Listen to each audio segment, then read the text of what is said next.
Bonjour, donc voici la partie B, l'exercice 3 du bac S Centre étranger juin 2017. Là on est sur une concentration plasmatique d'un médicament, des termes un peu compliqués, mais la fonction elle, c'est une fonction avec un exponentiel ici, vous voyez, et une soustraction. Donc première question, démontrer l'expression de la dérivée. Donc on va dériver, rien de très difficile. Après une question 2, on va étudier les variations de la fonction sur l'intervalle. Et ensuite, en déduire la durée après laquelle la concentration est maximale.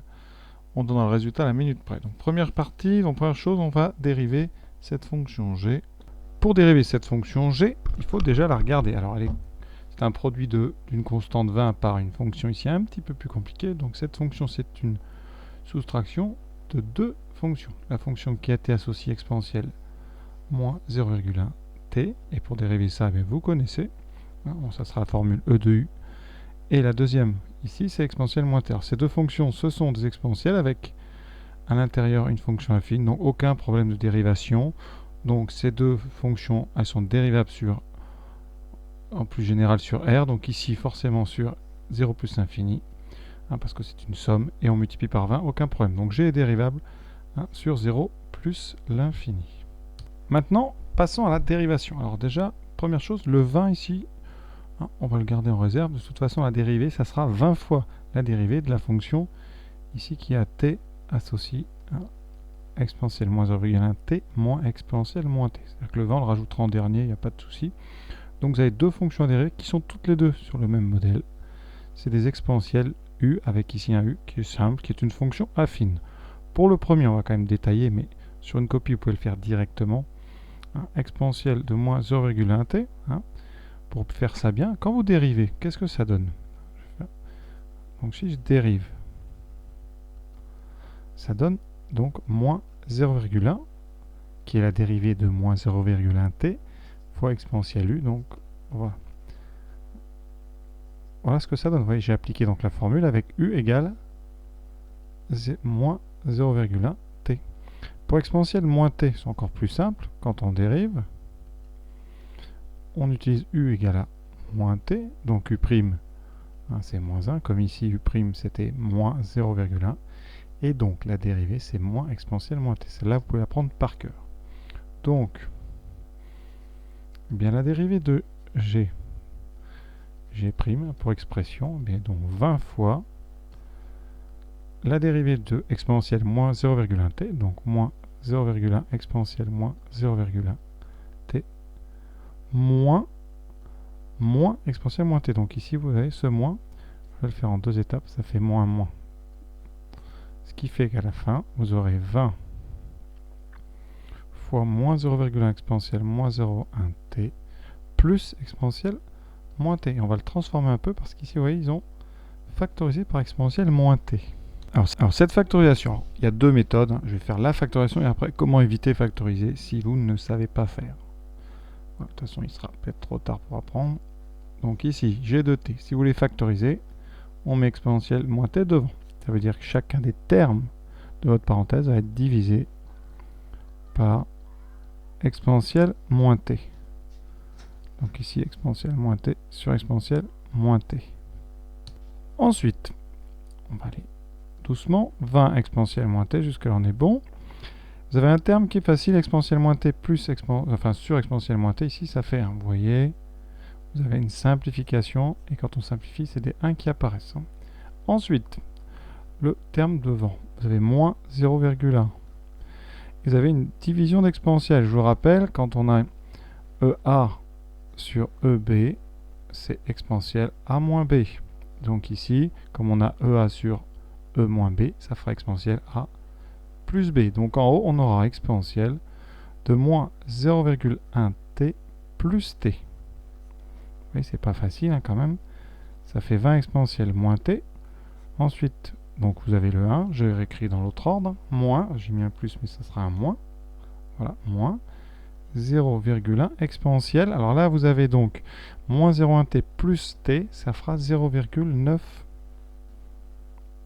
t, ça tombe bien, c'est exactement ce qu'on devait trouver, ça c'est pour ceux qui savent factoriser. Pour les autres, bien, vous partez de ce qu'on vous propose, sans dire que c'est g', donc vous faites exponentielle moins t fois 1 moins 0,1 exponentielle 0,9t. Vous pouvez même mettre le 20 si vous voulez. Vous laissez le 20 et vous développez le reste. Ça fait exponentielle moins t fois, donc exponentielle moins t, moins 0,1 exponentielle moins t fois exponentielle 0,9t.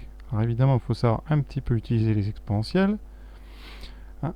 Et comme les exponentielles, on sait que c'est comme des puissances du nombre e, eh bien on peut ajouter les exposants, ce qui donnera exponentielle t, enfin moins t plus 0,9t. Et vous voyez, qu'est-ce qu'on obtient? 20 exponentielle moins t, moins 0,1 exponentielle moins t plus 0,9t, ça fait moins 0,1t, et c'est exactement g'.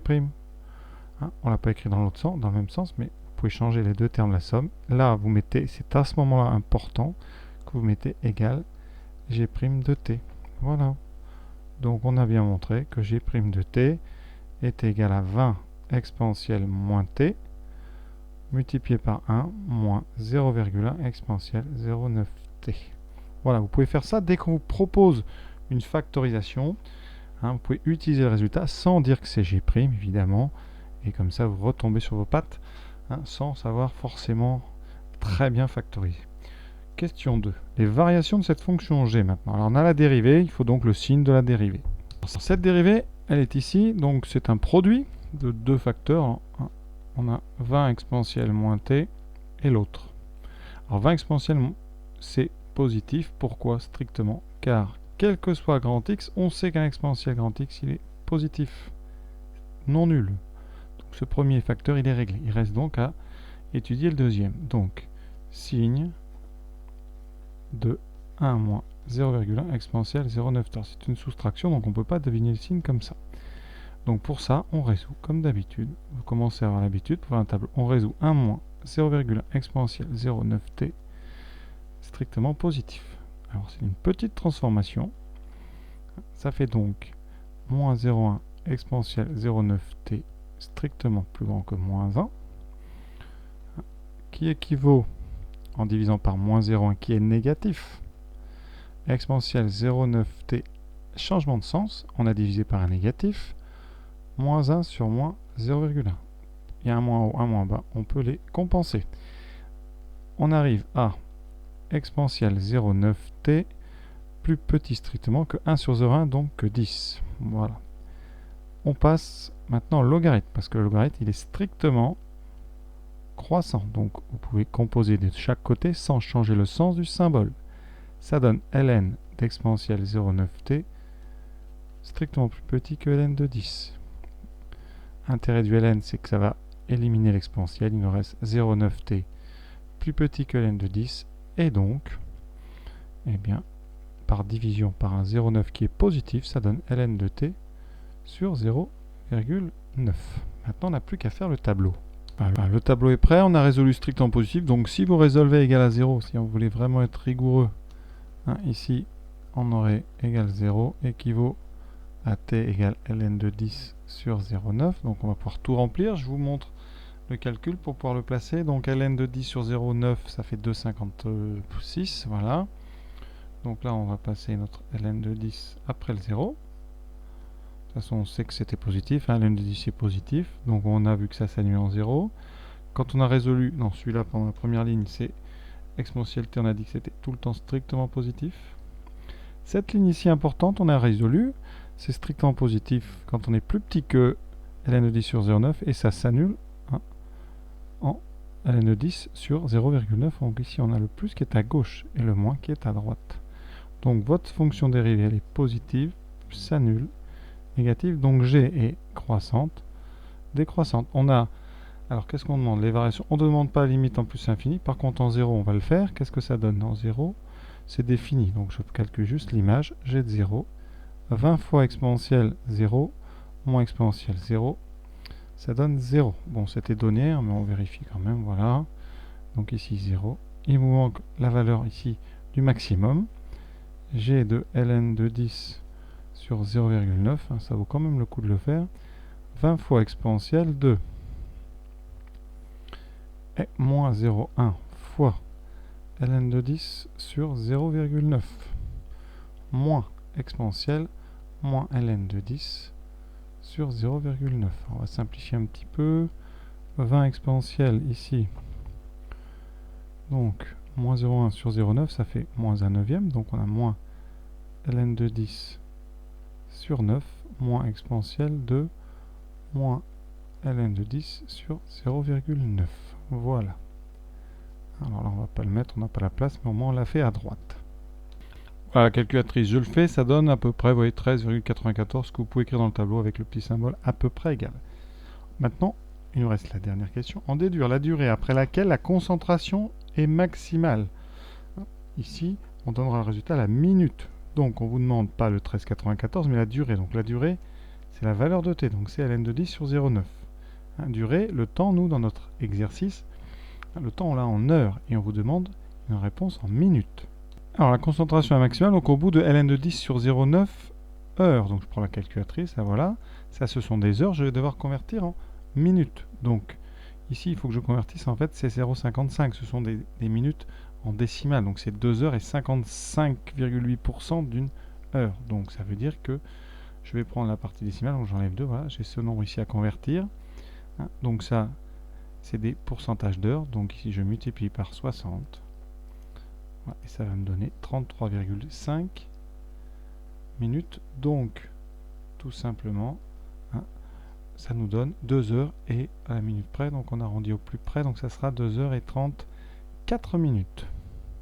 Voilà, on écrit ça sur sa copie, ln de 10 sur 0,9 égale 2,56 heures. Quand vous notez comme ça veut dire que vous êtes au système décimal, donc 2 heures et 56% d'une heure, donc 2 heures et 34 minutes. Voilà, partie B terminée.